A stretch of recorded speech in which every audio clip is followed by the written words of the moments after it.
আসসালামু আলাইকুম। সপ্তম শ্রেণীর শিক্ষার্থীরা, আমরা এখন পড়ব শ্রাবণের কবিতা। লিখেছেন সুকুমার রায়।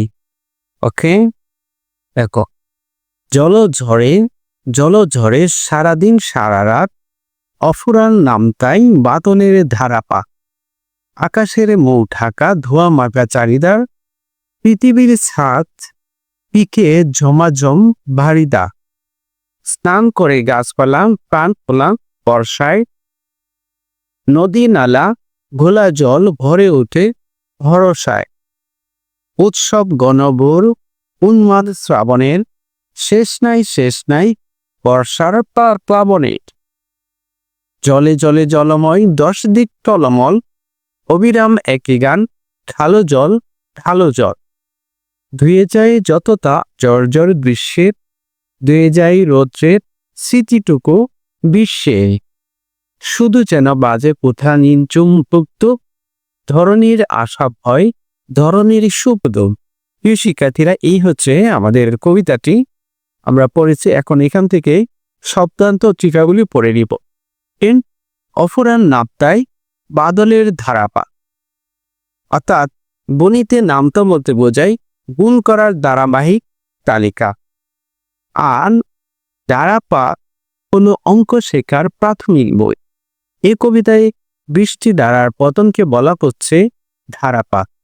বৃষ্টির পতনের অবিরাম রিমঝিম ধ্বনি অনেকটা যেন শিশুদের নামতা পড়ার শব্দের মতো। তারপর আছে ছাদ মানে হলো ছাদ, ছাদের পত্তর। হারিদার মানে হচ্ছে জলের ধারা। উন্মত্ত বা ক্ষিপ্ত। শ্রাবণ মাসে অবিরাম ধারা বর্ষণ ঘটে বলে কবি এখানে শ্রাবণকে উন্মাদ শ্রাবণ বলেছেন। জর্জর মানে হচ্ছে কাতর। নির্জুম শব্দের অর্থ হচ্ছে নিজু, নীরব অথবা নিঃশব্দ। প্রিয় শিক্ষার্থীরা, আমরা এই যে পাঠটা পড়লাম, এটার উদ্দেশ্য হচ্ছে শিক্ষার্থীদের প্রকৃতি ও পরিবেশ বিষয়ে আকৃষ্ট করে তোলা। এখন আমরা পাঠ পরিচিতি পড়ব। শ্রাবণের কবিতাটি সুকুমার রায়ের খাই খাই ছড়া গ্রন্থের অন্তর্গত। গ্রীষ্মের দাবদাহে জর্জরিত প্রকৃতি অবিরাম বর্ষায় স্নান করে সজীব ও প্রাণবন্ত রূপ ধারণ করেছে। কবিতায় সে ছবি আঁকা হয়েছে। বর্ষার জলে গাছপালা নদীনালা থেকে শুরু করে রুক্ষ প্রকৃতি মুহূর্তেই জলে পরিপূর্ণ হয়। প্রকৃতিতে প্রাণের সঞ্চার ঘটে। গ্রীষ্মকালের রোদের ছিন্ন ধুয়ে মুছে প্রকৃতি এ সময় নতুন রূপ ধারণ করে। এভাবেই ঋতুর পালাবদলের মতো মানব মনের আশা আকাঙ্ক্ষা সুখ দুঃখের পালাবদল ঘটে। শিক্ষার্থীরা, এখন পড়ব কবি পরিচিতি। দেখো, কবিতাটি লিখেছেন কে? সুকুমার রায়। তো সুকুমার রায় সম্পর্কে আমরা এখন জানবো। শিশু কিশোর পাঠকদের কাছে সুকুমার রায় একটি প্রিয় নাম। তার আদি পৈতৃক নিবাস ময়মনসিংহ জেলায়। বাংলা সাহিত্যে তিনি অমর হয়ে আছেন প্রধানত রসের কবিতা, হাসির গল্প, নাটক ইত্যাদি শিশুতোষ রচনার জন্য। আবুল তাবুল, হযবরল, পাগলা দাশু প্রভৃতি তার অতুলনীয় রচনা। তার পিতা উপেন্দ্র কিশোর রায় চৌধুরী একজন বিখ্যাত শিশু সাহিত্যিক। কিংবদন্তি চলচ্চিত্র নির্মাতা ও খ্যাতিমান সাহিত্যিক সত্যজিৎ রায় তার পুত্র। সুকুমার রায়ের জন্ম কলকাতায় 1887 খ্রিস্টাব্দে, মৃত্যু 1923 খ্রিস্টাব্দে। প্রিয় শিক্ষার্থীরা, আমরা এখন নমুনা প্রশ্নগুলি উত্তর করব। দেখো, প্রথমেই হচ্ছে বহু নির্বাচনী প্রশ্ন। বলা হচ্ছে শ্রাবণের জল অবিরাম ঝরে। এখানে 4টা অপশন দেওয়া আছে। সঙ্গীতের ধারার মতো, কোলাহলের মতো, গণিতের মতো, নামতার মতো। এটা সঠিক উত্তর কি হবে? নামতার মতো। 2 নম্বর আছে অবিরাম একই গান বলতে কি বোঝানো হয়েছে? বর্ষার প্লাবন, নদীর ঘোলা জল, একটানা বৃষ্টি, সঙ্গীত, সন্ধ্যা। তো সঠিক উত্তর হবে একটানা বৃষ্টি। অবিরাম মানে হচ্ছে একটানা। 3 নম্বর আছে, দেখো, বর্ষণমুখর দিনে অরণ্যের কেয়া শিবরায়, রৌদ্র দগ্ধ ধানক্ষেত আজ তার স্পর্শ পেতে চায়। উদ্দীপকটি শ্রাবণে কবিতার কোন দিকটির সঙ্গে সাদৃশ্যপূর্ণ?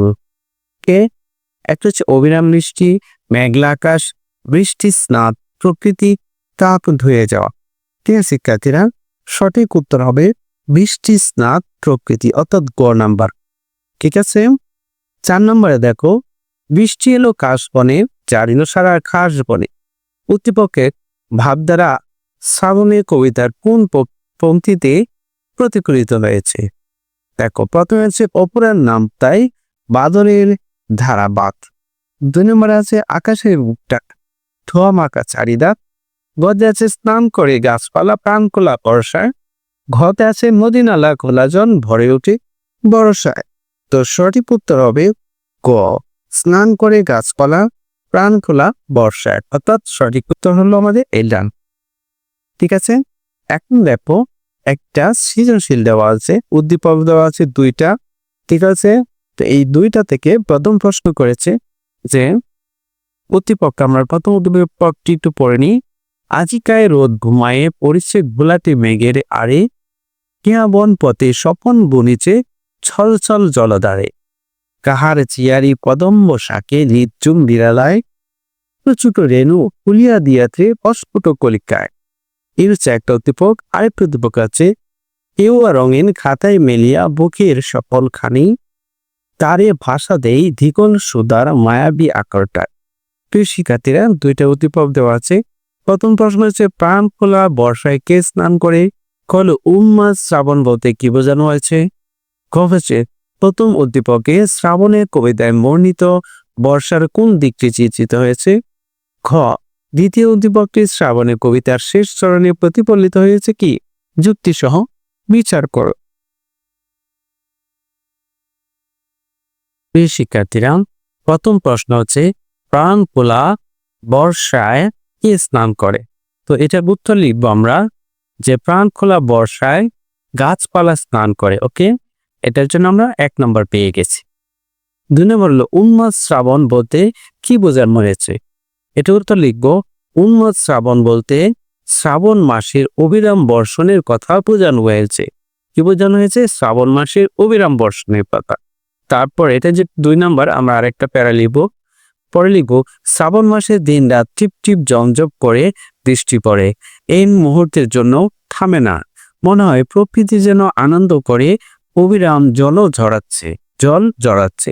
কবি শ্রাবণকে উন্মাদ বলেছেন কারণ উন্মাদ যেমন এক কাজ বারবার করে, তেমনি শ্রাবণ মাসেও বিরামহীন বৃষ্টি ঝরতেই থাকে। ওকে, আমরা খ নম্বর প্রশ্নটি পড়েছি। এখন প্রথম উদ্দীপকে শ্রাবণী কবিতায় বর্ণিত বর্ষার কোন দিকটি চিত্রিত হয়েছে? তো এটা আমরা আলোচনা করব। দেখো, এটা আমরা লিখব প্রথম উদ্দীপকে শ্রাবণী কবিতায় বর্ণিত বৃষ্টি স্নাত প্রকৃতির দিকটি চিত্রিত হয়েছে। রূপসী বাংলার 6টি ঋতু। বাংলার লোকে গ্রীষ্মের রুক্ষতার শেষে বর্ষা আসে। রুক্ষতার শেষে কি আসে? বর্ষা আসে। তো বর্ষার আগমনের ফলে প্রকৃতি ভরে ওঠে, প্রকৃতিতে ফিরে আসে প্রাণস্পন্দন। 2টা প্যারা লিখেছি, আমরা আরেকটা প্যারা লিখব। ঠিক আছে, যেহেতু এটার জন্য 3 নম্বর। শ্রাবণের কবিতায় বর্ষার বৃষ্টিতে ধোয়া প্রকৃতির সুন্দর রূপ উঠে এসেছে। টানা বৃষ্টিতে প্রকৃতি সজীব হয়ে ওঠে, গ্রীষ্মের রোদের চিহ্ন মুছে যায়, গাছপালা আনন্দে ভিজে স্নান করে। প্রথম উদ্দীপকেও একই দৃশ্য দেখা যায়। সেখানে বলা হয়েছে মেঘের আড়ালে রোদ লুকিয়ে থাকে, চারদিকে ঝলধারা পড়ে, খেয়া বনে স্বপ্নের মতো সুন্দর পরিবেশ তৈরি হয়। তারপরে আছে কদম ফুল ফুটে বৃষ্টিতে সে রেণু চড়িয়ে দেয়। উদ্দীপক ও কবিতা দুটোতেই বর্ষার দিনে মনোমুগ্ধকর প্রকৃতি তুলে ধরা রয়েছে। তাই বলা যায় প্রথম উদ্দীপকে শ্রাবণে কবিতার বৃষ্টিস্নাত প্রকৃতির চিত্রই ফুটে উঠেছে। প্রিয় শিক্ষার্থীরা, এই প্রশ্নটা তোমরা খাতায় লিখে ফেলো। খাতায় লিখে কয়েকবার রিডিং পড়ো এবং কি বোঝাতে চেয়েছে সেটা একটু বোঝার চেষ্টা করো, তাহলে তোমাদের উত্তর লেখাটা সহজ হয়ে যাবে। ঠিক আছে। ঘ নম্বরে আছে তৃতীয় উদ্দীপকটি শ্রাবণের কবিতার শেষ চরণে প্রতিফলিত হয়েছে কি? তাহলে দেখি আমাদের ঘ নম্বরের উত্তরটা আমরা কিভাবে লিখবো। দেখো, হ্যাঁ, এটা উত্তর লিখবো। হ্যাঁ, দ্বিতীয় উদ্দীপকটি শ্রাবণের কবিতার শেষ চরণে প্রতিফলিত হয়েছে। এই হচ্ছে একটা প্যারা।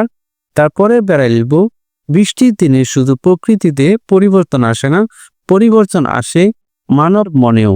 বৃষ্টি স্নাত প্রকৃতির সঙ্গে সঙ্গে মানব মনোপয়ে ওঠে সংবেদনশীল। বৃষ্টির ধারা যেন মানবের হৃদয় দ্বার খুলে দেয়। বৃষ্টির দিনে বাইরে কোনো কাজ করা যায় না, সবাই ঘরে বসে থাকে। তাই বাংলার মেয়েরা, গ্রামের গৃহবধূরা ও মায়েরা বসে বসে খাতা সেলাই করো। ওকে, আর দ্বিতীয় উদ্দীপকে লিখবো আমরা যে দ্বিতীয় উদ্দীপকে বলা হয়েছে তারা রঙিন সুতায় নিজের স্বপ্ন ও আশার কথা ফুটিয়ে তুলে। সেই খাতায় থাকে জীবনের নানা সুখ দুঃখের গল্প। শ্রাবণের কবিতায়ও কবি বলেছে, বৃষ্টির দিনে মানুষের মনে নানা ভাবনা জাগে, আশা দুঃখ আনন্দ সব একসঙ্গে বাজে নির্ঝুম ধুক ধুক শব্দের মতো। ওকে, আমাদের আরেকটা প্যারা লিখতে হবে।